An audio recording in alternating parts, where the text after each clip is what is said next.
Good morning. It's a pleasure to be here all the way in Boulder. Just waiting for the presentation to come up.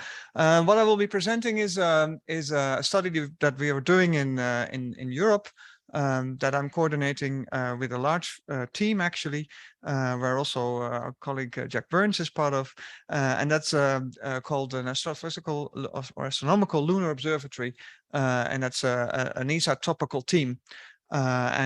Basically it's about designing, making a design for a far side radio array as a discovery mission for the far side.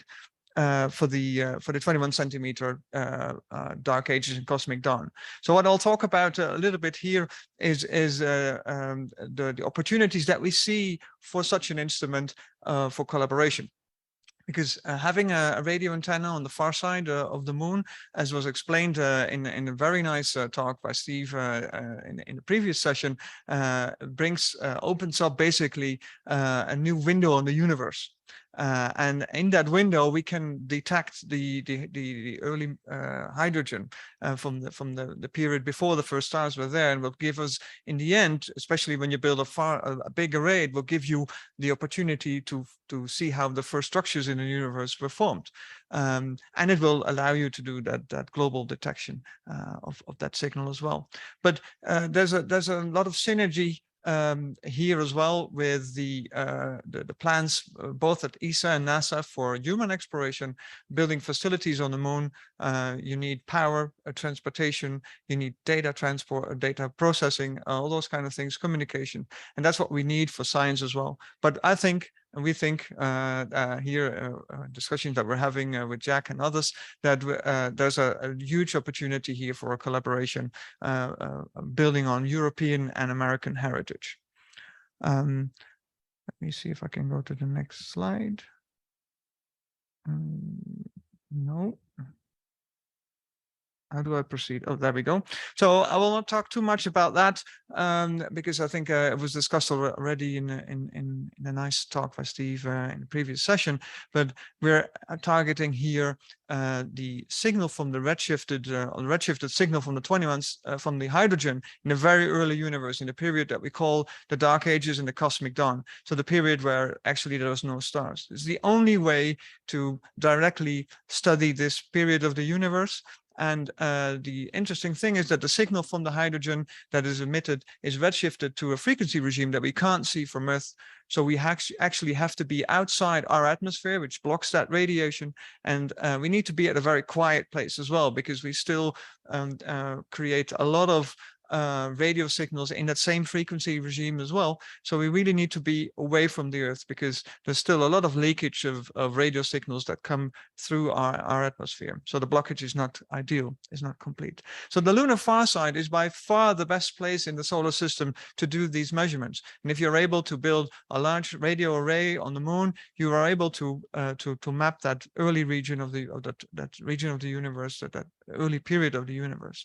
And in a unique way.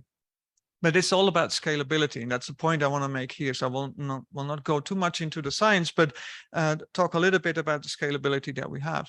If you have a well-calibrated antenna on the lunar surface, especially on the far side, with that single antenna, you are already able to detect the 21 centimeter emission.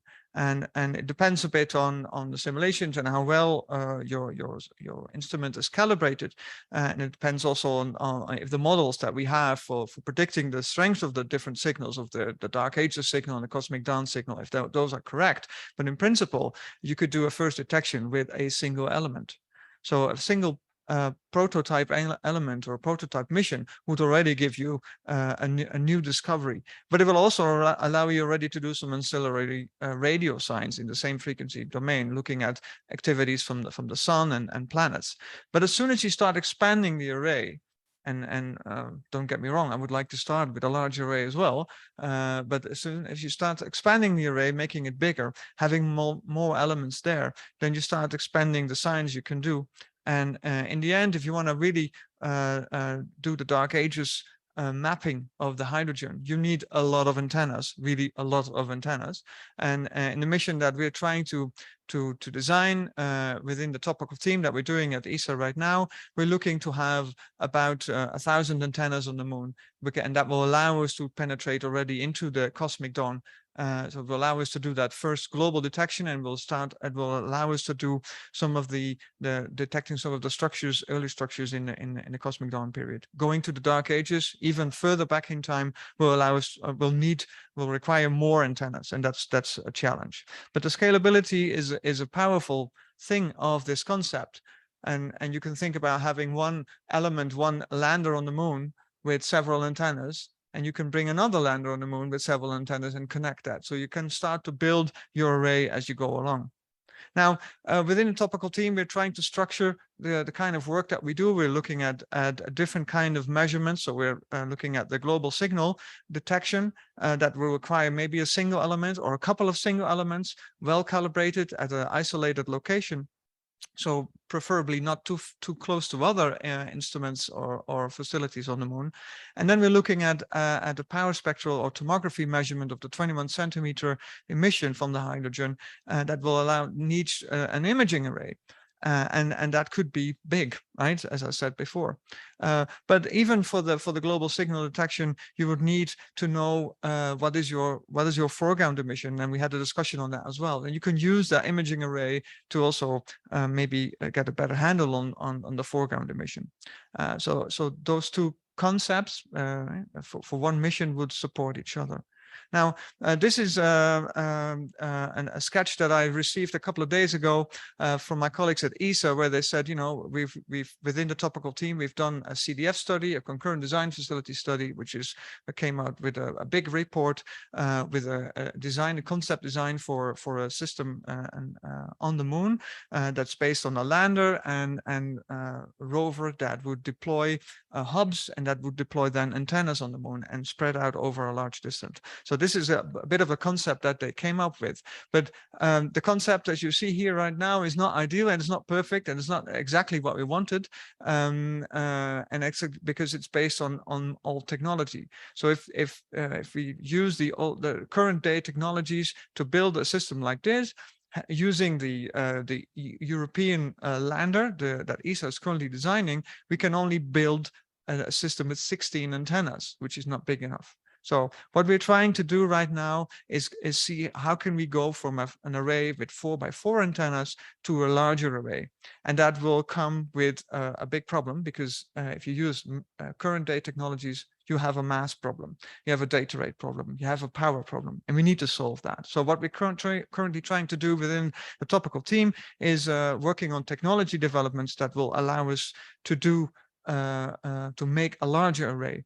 And one of the things that I'm advocating for is trying to use similar to the idea that the Farsight mission has, but then even in a 2D version, have like inflatables, like air mattresses that have antennas printed on that, and you deploy them from the lander. So you have one lander with 4 air mattresses, and you have antennas printed on that. And that's a technology that we're currently already trying to develop within the Netherlands, and that we want to even collaborate on with our American partners. And as I said, you know, the nice thing about this is we have a flexible system.